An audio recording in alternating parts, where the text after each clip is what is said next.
Good afternoon, everyone. This is Arif Qureshi with ICS. And again, thank you for joining the COVID Convo, engaging with the local superintendents on COVID-19. Thank you for joining.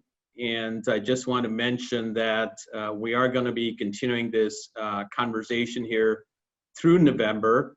So the next one will be November 6th, and after that, the 20th. So just let you know that we are planning to continue this because we've had more requests from people to make sure they can join. The other quick point was if you guys have any questions, if anybody has any questions, please use the chat function as we go forward. We've got a lot to cover today, so it's kind of exciting because there's a lot of changes. I guess maybe not exciting, but there's a lot of changes going on in terms of the spread and in terms of what school districts have to do to manage the challenges they currently have. The good thing, I think, across the board is the steps that a lot of school districts took to manage the spread within their own facilities is working. So we don't see a lot of COVID spread occurring within the school district, but clearly the community spread is on the rise, and that's causing a lot of change.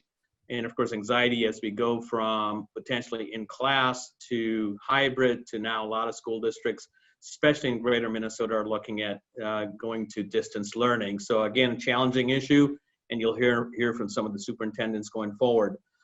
We also have a guest on today, Erin Golden, who's a Star Tribune education reporter. She's also on.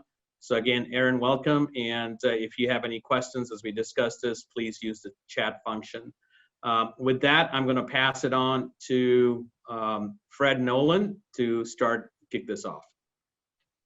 Hello, and I'm the retired Minnesota Rural Education Association executive doing this for ICS build as a consultant. And last afternoon, the superintendent's call-in with the Commissioner Ricker, they had Susan Clammer on. Susan is the epidemiologist assigned by MDH to deal with children and school issues. And she was really clear that the COVID conditions inside school buildings are really the key to making learning decision model changes right now. She said now that we're operational, that the county rates are not the most urgent data. And she understood that this has created a very difficult narrative for school districts and school leaders. And you'll hear as these three districts are making decisions based on conditions inside their buildings, but also building community communication around the fact that it's not just the county rate. She also talked about the spread that happens in sports, not necessarily what happens on the field, but what happens in all the social relationships dealing with sports, from team dinners to buses to cheering on the sidelines, and spoke about that being the issue more than actually the participation. She also brought up an interesting metaphor called safety lasagna, thinking about masking and social distancing and ventilation as layers for protection. And Neil Carlson later will have a very interesting study and modeling about how those layers do help. She wants to let us know that the MDE wants to let us know that they're working on the November and February forecast, and they do know that enrollment will be down, but they want the most accurate numbers, and want to remind districts to keep working for those free and reduced lunch applications. That has to do with your compensatory ed revenue for next year, and that deadline for collecting those forms is December 15th. And so with that update from yesterday's conversation with the commissioner and others at MDE, I'd like to turn it over to Andy Almos, Superintendent of East Central Schools. Well, good afternoon, everyone. Again, my name is Andy Almos, Superintendent of Schools here in East Central. We've had some big changes in our school district recently, and I want to cover some of those with you. But our current case rate data in our county is 36.39. And as I've mentioned before on these COVID convos, we have a federal prison in our jurisdiction. So that's within our school system. So we have to examine those numbers carefully because they've had an outbreak over time here. So with that 36.39, if we remove the cases at the prison, it's 20.6. So you can see the difference there. There's a number of cases still going through that institution. Pine County Public Health is able to predict next week's case rate for us based on the numbers. So next week's published number will be 34.8. And then they also predict if we remove those prison numbers, it'll be 30.0. What we're seeing here is that the prison numbers are dropping significantly, but the community spread numbers are increasing. So we're seeing a leveling off of that case rate number.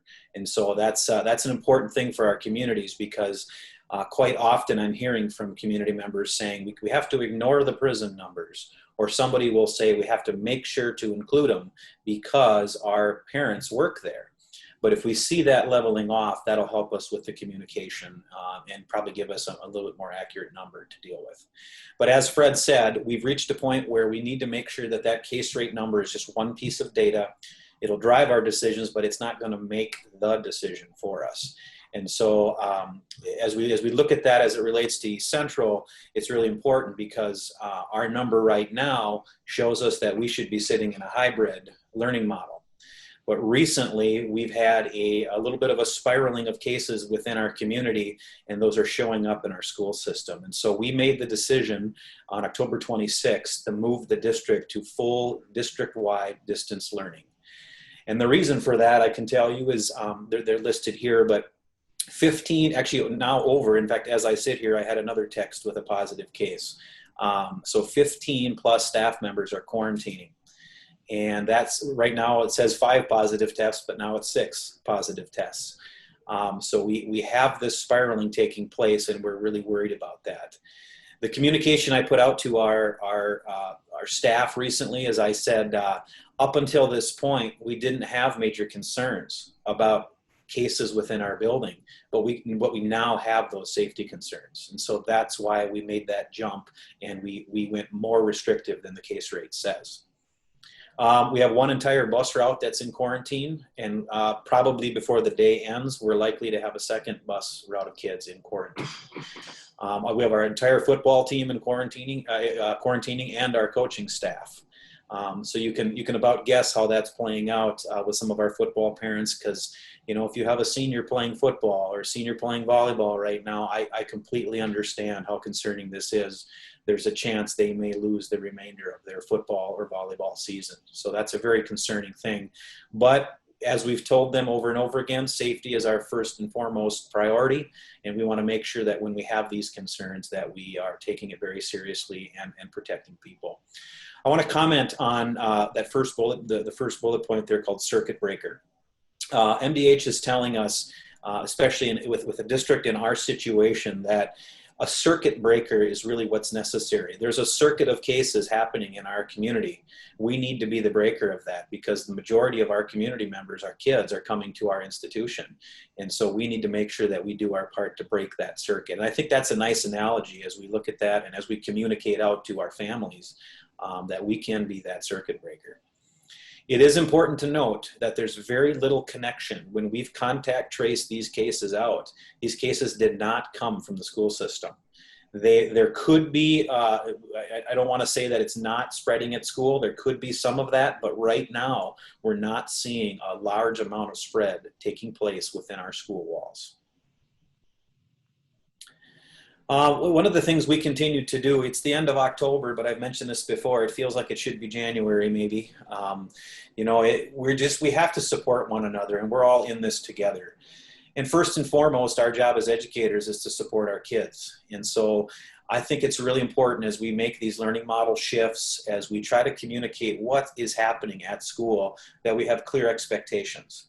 We need to tell kids it's okay if it's not perfect. It's okay if you log into that Zoom meeting and your internet at home crashes. It's okay. We'll find a way to make sure you get the material and that you get the support you need. We've bought a lot more devices this year, hundreds really, to be honest with you, more Chromebooks. We're working through the hotspots right now. We have a waiting list for hotspots within our school system. One of the challenges we have is that the hotspots we have only have a certain amount of data per day that they can use.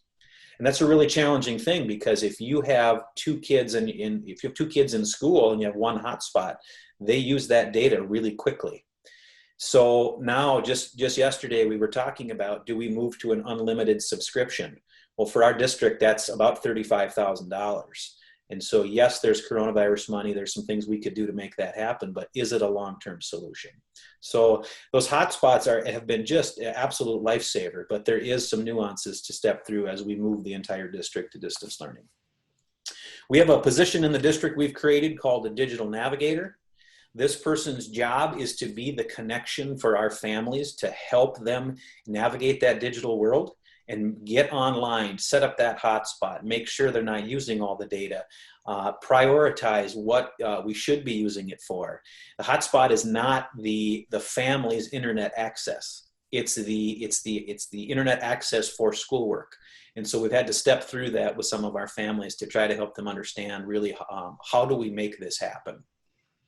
When we support our kids, we have to spend a lot of time on the phone and in virtual meetings. Prior to this meeting, my 5-year-old son was on a Zoom call with his kindergarten teacher.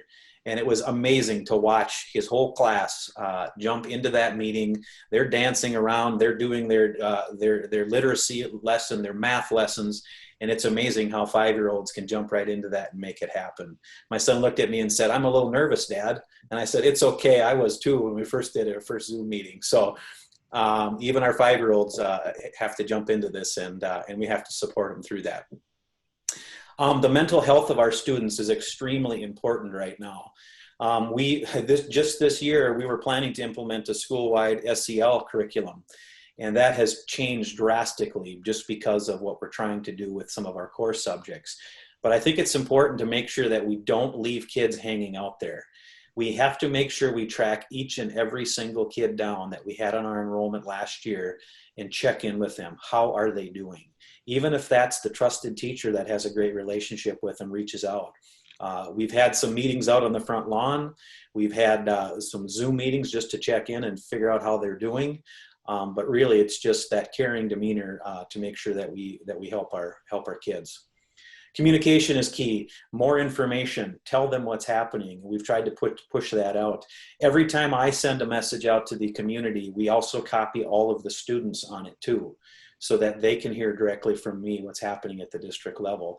It's funny to get responses from kids. The vast majority of them are, they'll respond and they'll write back, "Hey, great to hear from you. Thank you." And once in a while, you get a little piece of advice too, right from the kids. And that's been really interesting for me as superintendent to use that avenue. We're supporting kids with these virtual events. A couple of weeks ago, we had homecoming, virtual coronation for our kings and queens. Boy, that was something.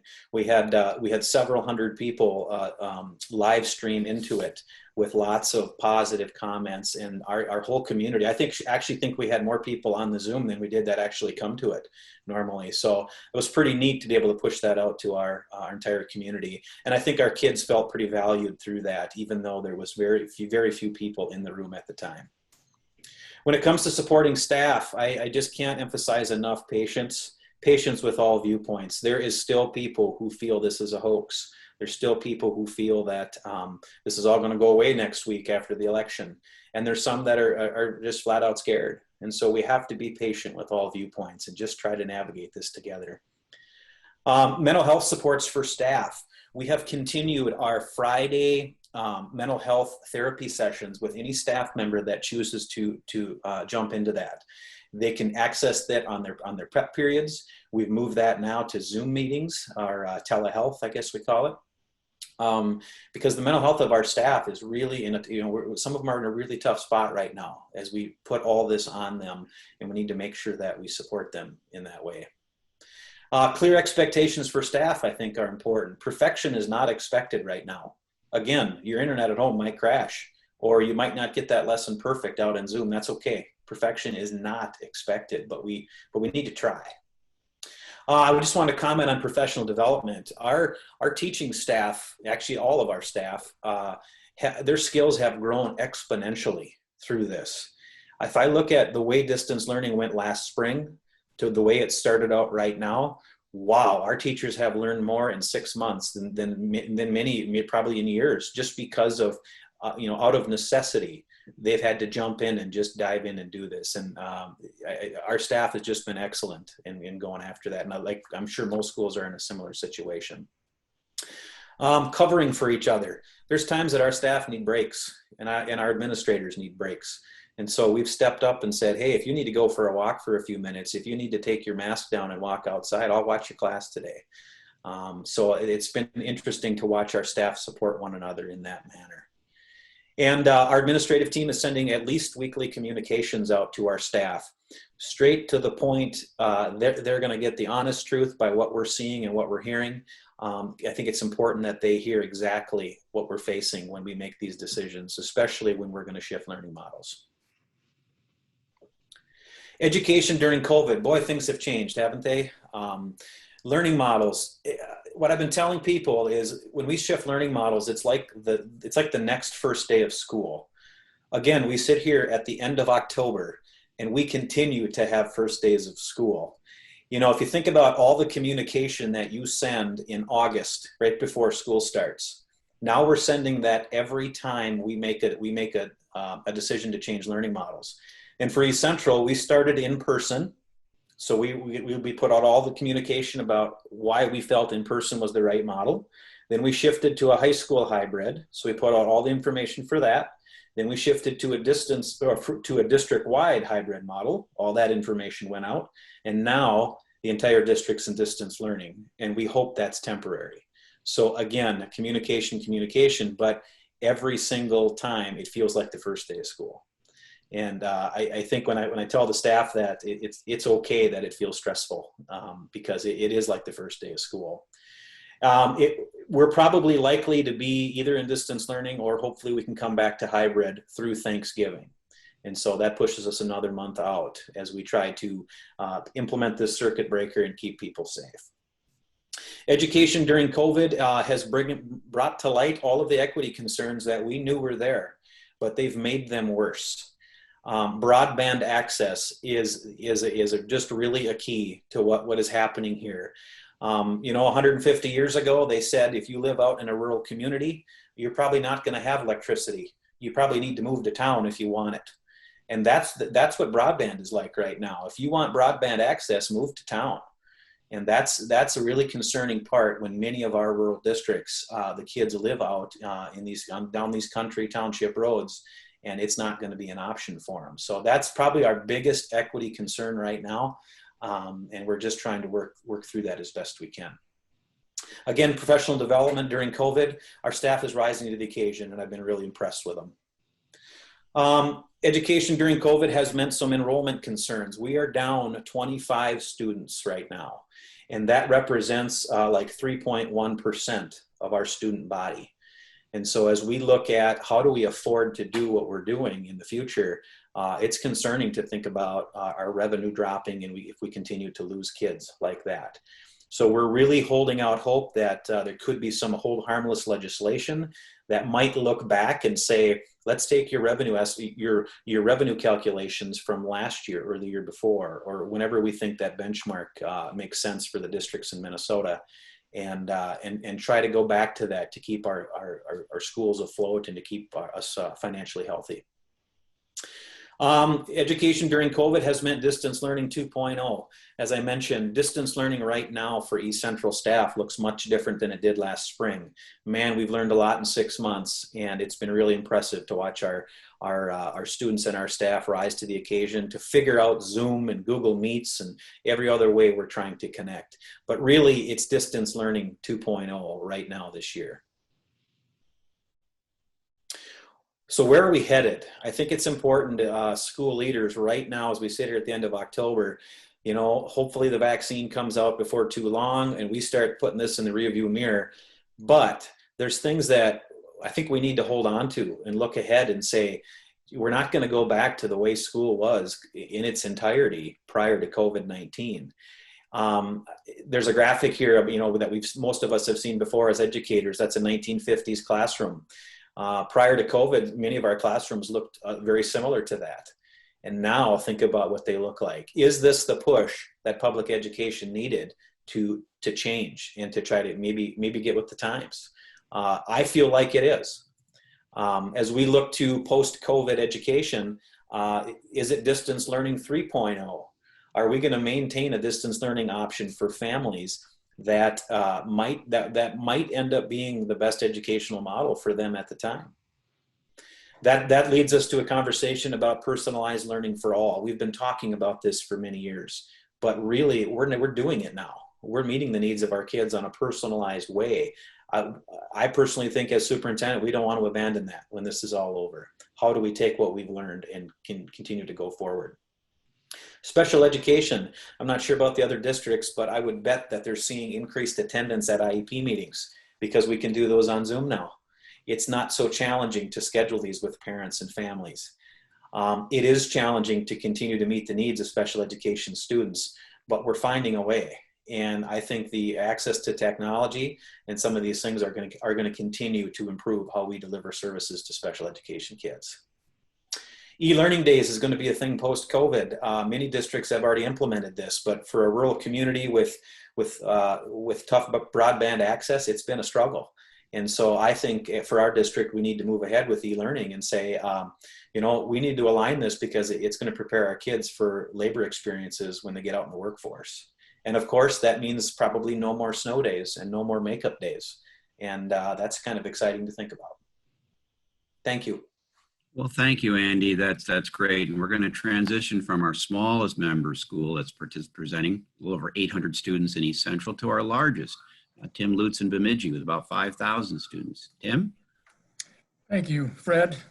And thank you, Andrew, for the detailed information you just shared with us. Good afternoon, everybody. Tim Lutz, Superintendent of Bemidji Area Schools. And I would like to start out, like I often like to do, with some positive news. And that is, we've had a great fall sports season. I'm really happy to be able to report that. Our students and our families really do appreciate that we can have some normalcy in the midst of this crazy time. One piece of positive news is that one of our divers had an undefeated season in diving this year, and that was exciting.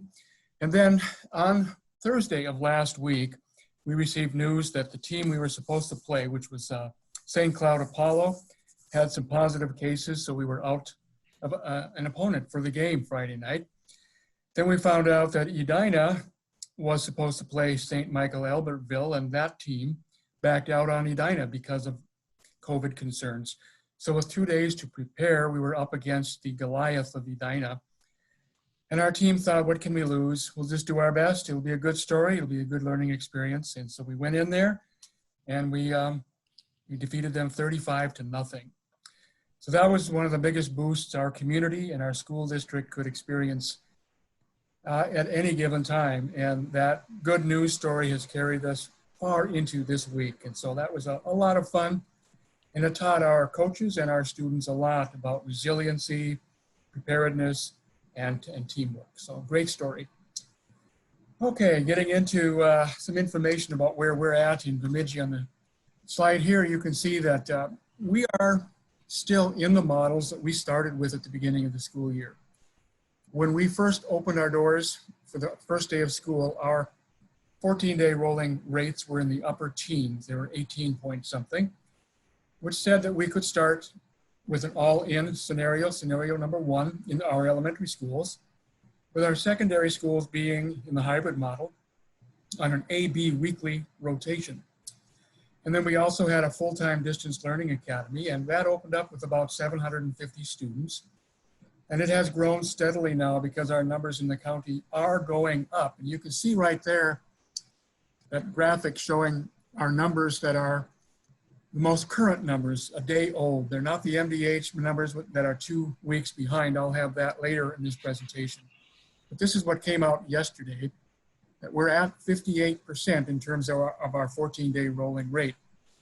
And as our numbers have been climbing, we have met with the Northwest Minnesota Regional Support Team 3 different times, and I'll talk more about that later. But the good news is we've been learning, and this has since come out through guidance, that this particular metric isn't the only thing we should look at. There is not one single, as we know now, metric or magic number, neither this number nor the MDH's numbers nor anything else. We have to look at all of the data points, and one of the most important ones is how we are doing in our school district. And as of today, we still have no known cases of community spread in our buildings. So what we're doing is working, and the guidance we have been receiving from our regional support team is that we may continue to maintain our models as we have been, despite the fact that outside in the real world, the community is seeing some increases in numbers. On the next slide, I want to get into some more information about our COVID rates and about what we've been doing to support and inform people within the community and within the ISD 31 Bemidji school system. As I mentioned, we've met 3 times with the regional support teams. The last meeting was just yesterday. Just wanted to check in with them again because it had been a couple of weeks and our numbers have spiked in those 2 weeks from somewhere in the 30s to almost 60 in terms of our rolling 14-day rates. Plus, we were able to add some new members to our district COVID advisory council, including more administrators, some students, and a parent or 2. And it was important to get them on the same page. And we did receive that guidance yesterday that what we're doing is working and that we can stay in our plan. On Wednesday of last week, we held a school district town hall meeting and all 900 of our staff members were invited, and public health and Sanford Health were present. And Dr. Wilcox, who is the chief executive officer, presented and gave updates to all the members who are on our team here in ISD 31 and allowed some good interaction between teachers and paraprofessionals and support staff who were there in this meeting to ask questions. And we recorded that presentation and it's available now for people who couldn't attend to watch. But I really do think, like Andrew said, communication is key and transparency is key. And it's very important for people to keep hearing the message that what we're doing is working and that there are a number of data points that we have to continue to keep an eye on. And we did that messaging about data points. We also did some discussing about how to interpret the most recent sports guidance that has come out, and that'll be a puzzle to work ourselves through too as well. And finally, we're messaging about safe practices to our community. We have 2 students, you'll see a picture of that, one of the students later, who are doing PSA announcements for radio and TV ads to remind the community to please follow the guidance from the CDC and the Department of Health so that we can keep our COVID numbers down in our community. You can see those numbers there. Those are from the MDH, and our recent release yesterday showed that we are at 49.01. And that's an important message to tell the community, please, let's work together so we can keep our schools open. And the next slide, I want to get into a little bit where we're at with our COVID rates, and that's the young man. He was a student representative at our townhouse meeting on Wednesday, and he's a senior, he's on the student council. He's also a student school board representative, and he'll be doing one of those PSA announcements. But here you can see that as of the end of the day yesterday, we have had 200 cumulative staff quarantine events. Some staff have had multiple events, everything from a household member with potential COVID symptoms to a staff member, him or herself, being positive. Currently, we have 25 staff members who are out for positive testing of COVID, and we're keeping track of a breakdown by each building. And it is a little bit, like Andrew said, that the scalpel approach. If we end up having to go into distance learning, it will probably be a building or 2 that may have to go first in order to do a reset. And I mean, we have Northern Elementary is a small elementary school with 5 staff members out. They're at the brink of being able to continue maintaining their capability of staying open, but they're managing it. It looks like we're coming out on the other side now, and we're hoping to continue to keep them open, Currently, we have only 6 positive staff members in our district of 900 who are positive cases. 18 who are quarantining for close contact, and 9 who are quarantining because they live in a household with someone who is experiencing symptoms. So that number is actually fairly low, and we're pleased with that. We have the same number of students, 6 who are quarantining for being positive right now. 128 are out quarantining for being in close contact, and 51 for living in a household where there are symptoms.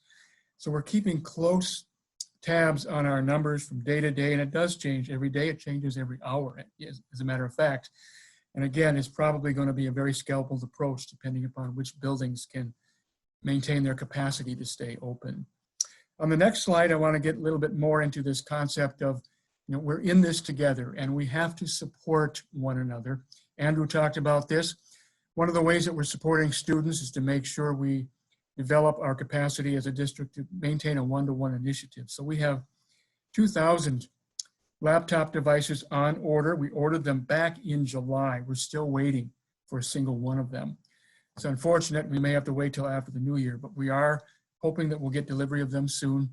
We've been working with broadband connectivity with all of our families, and we only have about 1% of our families still struggling in that area, so I'm pleased about that. Mental health supports are crucial, and being able to continue a sense of normalcy. We've had that same virtual homecoming. I talked about our experiences with positive results in sports, in music, and other extracurriculars. They're so important for kids to stay connected. And for the students and the staff, we have created a distance learning support Wednesday for our secondary students so that they have that opportunity to stay home, to rest in the middle of the week, and that also provides support for staff. Getting into the support more for staff, more about that distance learning Wednesday. We initiated that so that staff members could have time to reach out to families who are not necessarily engaged, and to have more time to work on videos for flipped classrooms and to develop their lesson plans. One interesting dynamic we're noticing, and Andrew touched on this, how sometimes it feels like every day is the first day of school. We're noticing that too. Kids are more tentative every day. You can see it in their behaviors. And because of that, our classroom behaviors are actually down. Reductions in classroom behaviors because kids are more tentative. We have only half of our students at the secondary level at any one time. But we are seeing increases in student truancy and disengagement. And that, more than anything, is really stressing out our staff. And I keep trying to remind them to focus on what they can control. But it is a big stressor when our teachers are realizing that they're losing their students in the distance learning model. It's a tough one. Mental health for staff is also very, very, very important. And we're working on that and making that available. But from surveys we've done, most of my teachers are saying that they are working anywhere from 30 to 110% more and harder than they have in past years because of this crazy time that we're in. So, that graphic there of that sandbagging, that's another way of looking at scalpeling. When we look at, if you look at sandbagging, you're working to keep the flood out, and you might be strong on one end, but on the other side of the house, you've got a leak. You're running and scrambling to fix that leak. Then you realize that 10 feet down, you've got another leak. And that's a little bit how we're feeling with some of our school buildings, as we find that various staff members have to go home for quarantine purposes. And that is probably the biggest stressor and maybe the biggest metric, which will cause us to, at some point, go into distance learning. One other point that I want to bring up that I've been learning from these meetings with the regional support team is that once we do go into distance learning, it then becomes much more challenging and difficult to come back because we've lost that very important metric of how it's working in our schools. Our students are now out in the community. And we have a charter school in the area who went into distance learning 2 weeks ago because of a number of staff members who were quarantining. And now they want to come back, but they're being advised by the MDH that they shouldn't because they have basically lost any metric that can tell them how well it might be working in their buildings. And we still do have that metric telling us it's working. On the next slide, I want to get into a little bit about supporting administrators. The landscape is constantly changing every day. We're getting new guidance on learning models and how to approach them, on extracurricular activities, new guidance, from the CDC and MDH. And so across from that in the blue box, you can see some of the things that we're trying to do to support administrators. We used to meet once every 2 weeks with our principals. Now we're meeting every week and doing daily check-ins to see how they're doing, asking them what they need, occasionally sending gift certificates to a local coffee shop or to a restaurant or even to the local brewery to support our administrators and let them know that they're appreciated. They're putting in some really, really long days. Yes, there's reductions in discipline, but we have issues with that truancy and engagement, which are causing administrators to work harder. They're involved with contact tracing duties, sometimes on weekends, and communications with parents and families into the evenings to keep them engaged. And it's a tough job. Wrapping up on the next slide, ongoing concerns for us here in the district. Despite all that we're doing, we're also dealing with a referendum right now. And I put a couple slides up here that we were looking at last fall, projecting our deficit. In the bottom left, you see a graphic that shows that we lost $1.4 million last year out of our general fund, spending it down because of a deficit in spending. And we projected out 5 years on the right side of the screen will be somewhere around $3.5 million in the red. The graphic on the right shows us sinking and going into SOD, and we projected that in about 2 to 2.5 years, we would be in SOD if we didn't go out for a referendum.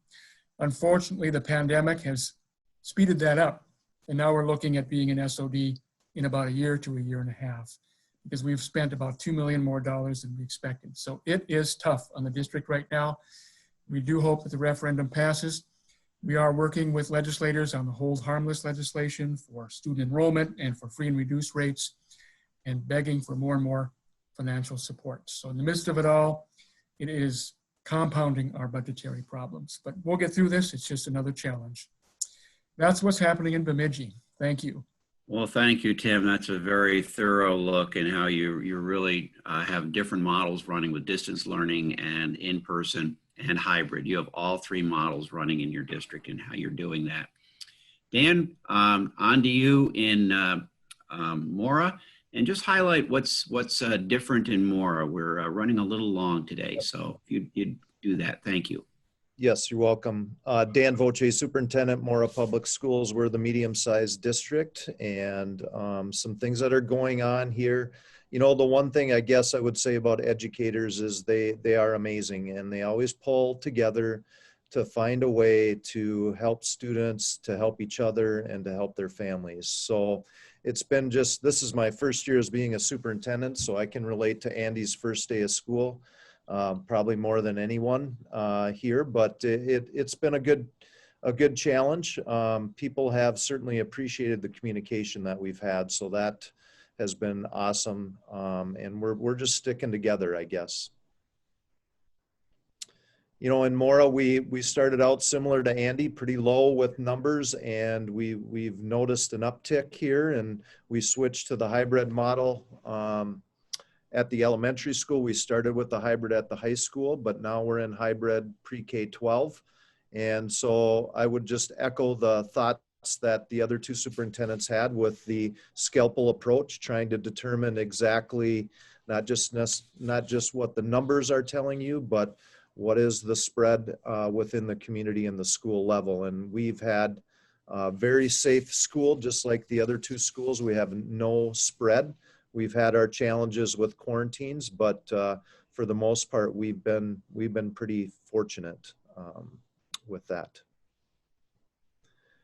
I guess my analogy, like Tim's sandbagging, mine feels like more like surfing the wave. And I've been surfing only once in my life, but I can just imagine it feels like getting on top of the wave and getting into the wave, going to the bottom and back up the top and through the wave, and then paddling back out and hit another wave. That's what it really feels like. But you know, the challenge is the public is able to see case rate numbers through the media, and there's a picture of our local paper. And so people just assume that the school is going to go to distance learning. So we've been trying to message through that, and the ever-changing guidance. You know, it is what it is, and trying just to keep up with that and trying to keep people informed with that is a challenge in itself. But I feel that in education, schools have done a great job of communicating to their parents and their staff and their families all together. And like the others mentioned, the biggest budget concern that we have in Mora is we're down 75 students, and that's a lot for a school this size. And the costs are adding up that we're having to do this year with subs and things of that sort. And so we're really concerned about our budget, and we're gonna hope that the legislature will help us out with some good news, and the CARES money certainly helped with some of that. And I guess my message would be, we'll get through this, and we are getting through this. And staff, administration, we're getting tired, as I'm sure families and students are, and the general public. However, we will get through this. We just have to stick together and make sure that we're supporting each other. Staff, like the others mentioned, really need a lot of mental health supports, and so do students.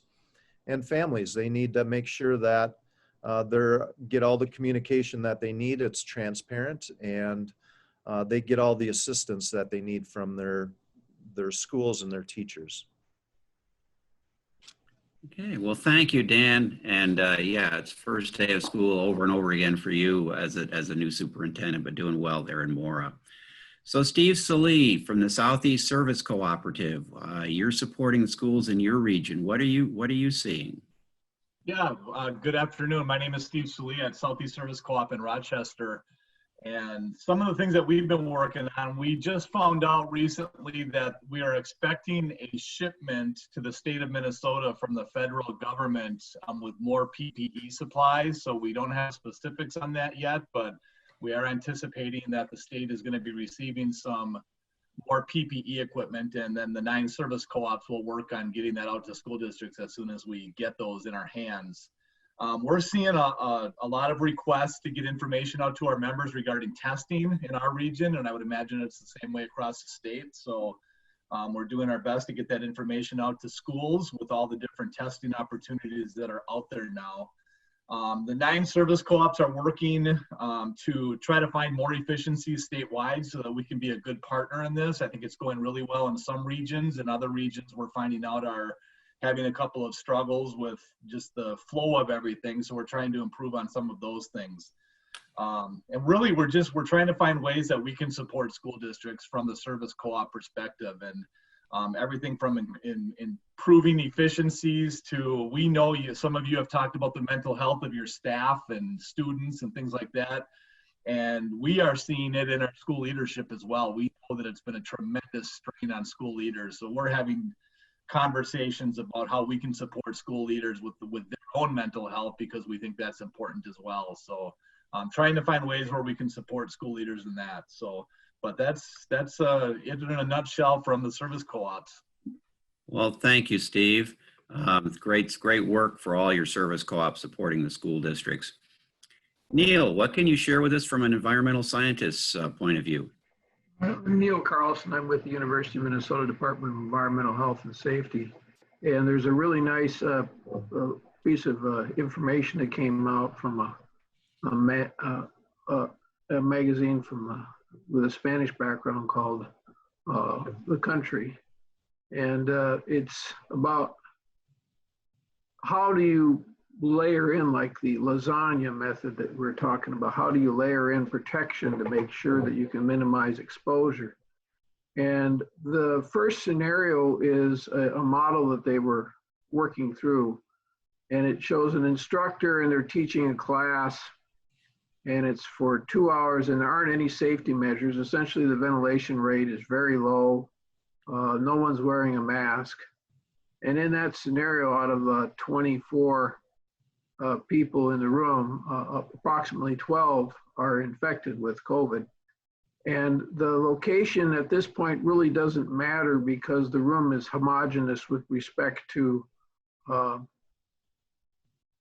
viral particles. And we're assuming in this case scenario that the instructor is the person that's the patient. In the second one, where only face masks are used, we still have a poor ventilation rate.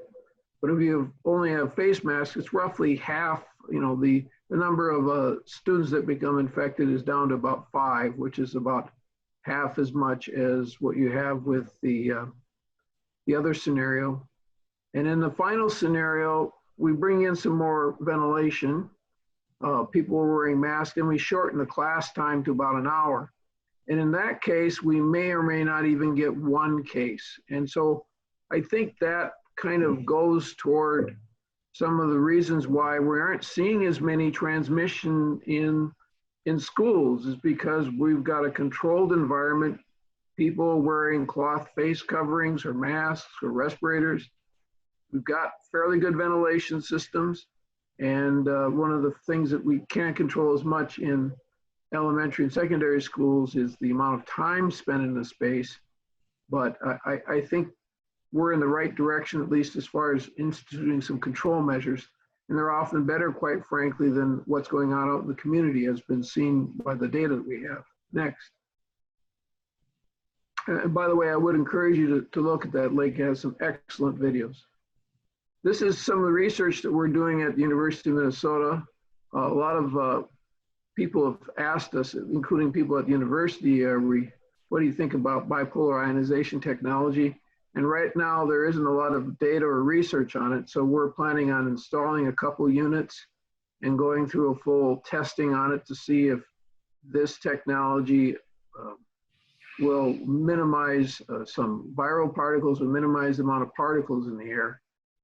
There's some cautious optimism about it, but we have not checked it out. So it's another alternative to UVC decontamination.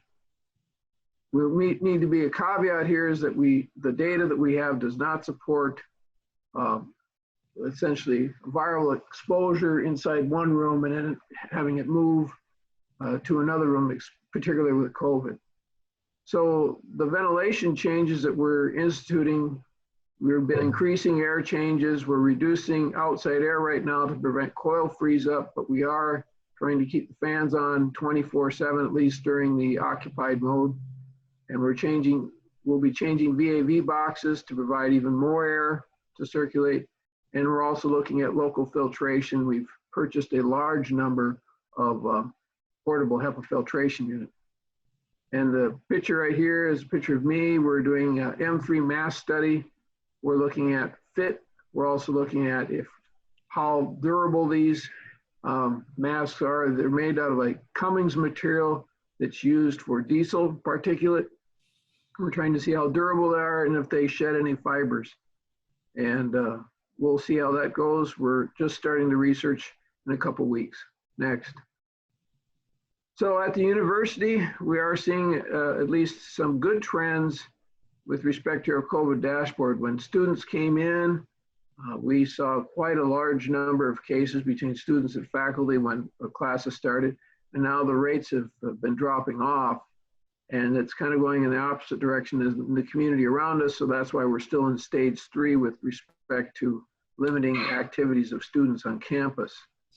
The other thing that we're looking at, and it's been abundantly clear as we take a look at what's going on around the country, is that rural areas are now really getting hit hard and having a big increase on case rates. And I think Jan Malcolm talked about something as simple as just having a wedding. And the weddings have been responsible for a large number of super spreader events. And it looks like, at least from my perspective, that we may start to be limiting some of those activities that are at higher risks, including gathering size and spending time inside buildings where you aren't wearing masks. That's it. Well, thanks, Neil. That's always fascinating what's going on and very helpful. That layering metaphor seemed to work very well in that example. Well, Todd, we started the conversation talking about the difficult narrative that starting with county rates has caused, because all 3 schools here have been using their school data to make learning decisions. And from a communication specialist point of view, what do you have to say about that, or anything going on today? Yeah, and I understand that some of the frustration some of you may have is that schools this fall were an opportunity to return to at least some level of normalcy in a fairly abnormal world. And it sounds like most of the districts are doing a good job of containing transmission within the school facilities. Yet here we are, and we are gradually moving to a state where a number of school districts around the state are in full distant learning right now. That could be very frustrating, obviously, for staff. It can be frustrating for you. It certainly can be frustrating for families. Couple of key things to remember as you communicate externally. And we've talked about a few of these before. First of all, it is critical that the school districts, even as you're moving into distant learning and not seeing people every day, that you continue to be the center of factual, complete, and transparent information for your communities. People are going to have more questions right now, and they're going to have more uncertainty, particularly if they start seeing some of the numbers improving in some neighboring districts, and they wonder why a change isn't being made in your district. In addition, it's very important that you are answering people's questions as quickly as they come in. And I'd even take that one step further. Try to find a way, either through formal means such as an online survey, or informal means such as reaching out to a handful of staff people and parents every single week. Find a way to get feedback on your communication and the information you're providing, just to make sure that there's not some issues that are falling between the cracks. I've been impressed every single week as I listen to the critical importance that the superintendents have placed on mental health services and supports, but not just for students, but also for staff. And I think as you move to distant learning, one critical part of communication is making sure that everybody's receiving it. Find a way to be able to check to make sure that all of your families and certainly all of your staff are connecting with what you're trying to provide them, the information that is trying to provide them with, and see if there's any gaps that are emerging. It's important to be able to step in and find what methods you need to use to get 100% engagement in the information that you're delivering. I know, folks, that this is we're going through a very difficult period right now, and the snow is just beginning to fly. And it's going to become probably a little bit more difficult as we enter the holidays or even enter the new year. But I really encourage you to stay with it. I've been very impressed by these three superintendents and their commitment to communications. And it's paying off right now in the relationships that they've built in their community and how they're able to help their communities move during the transfer of learning models. And encourage all of you to stay committed to keeping connected with staff, with students, and with the rest of your community. Well, thank you, Todd. And Todd is CEO of Todd Rap Strategies and helps a lot of districts with communications in referendums, and has been working with ICS in these conversations. Well, Aaron and Arif, I don't see any questions. Thank you, Todd. Thank you, Craig Oftendahl from Laverne, for sharing your enrollment numbers and the effect on the budgets. This is a concern statewide, kind of referred to as the enrollment melt, as people make different decisions given that schools are not the way they usually were. But are there questions we can answer from any of our attendees? As we maybe wait for the questions, just a few comments, right? As I heard today, and especially I think this is going to stick with me, this whole concept of the lasagna. I think it makes it really easy to understand how you protect yourself.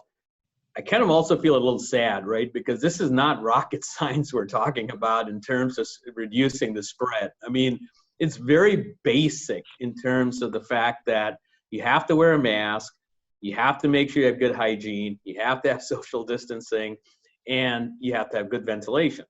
If you do that, the chances of spread are significantly reduced. We've seen that in the study that Neil had just presented, but we actually see it to some level in some qualitative data based on what the districts are saying, right? In the sense that you're not seeing a massive mini pandemic in every school district. That's not what's happening. It's directly related to the choices that people are making, I think. And that's kind of sad, because I think the only way we're going to get this under control, as somebody once said, I think even Fauci or one of those guys said it, that, you know, what's even better than a vaccine is actually a mask. So think of the mask as your first step to a vaccine. So hopefully we're going to see, you know, the community at large take this seriously and protect themselves, which I think will have a positive impact as we go forward. The other thing, again, thank you very, very much for the superintendent especially. I mean, you have so much going on. to take that time away to present to everybody, to talk about what you're dealing with. I think it's extremely helpful to learn from each other in terms of how you're handling this and the constant change that is going to occur and is going to continue to occur. I think the other point that's really interesting, I think that Andy brought up, and I think you are going to see, just like we're seeing in our workforce, that over time, I think how we work is going to change. I think it's going to change significantly how education is delivered. You're still going to need facilities. You're probably going to need facilities that are even larger with more distancing. You're going to need much better ventilation, but you're going to have options in terms of how kids learn. And I think the fact that somehow we have to get forced at times to leverage technology, I think we've had to do that with all of our employees, right? We all have had to start using technology to collaborate, to learn, to produce. And I think we're going to see some positives that are coming out of it. So again, thank you for everyone for your time. Maybe the last thing is, don't forget to vote. So it's extremely important to go out and vote. We've only got a few days left, and hopefully we'll see you again, starting again in November, on November 6th and November 20th. So please sign up if you're interested. With that, thank you very much, and have a safe weekend, guys. Take care.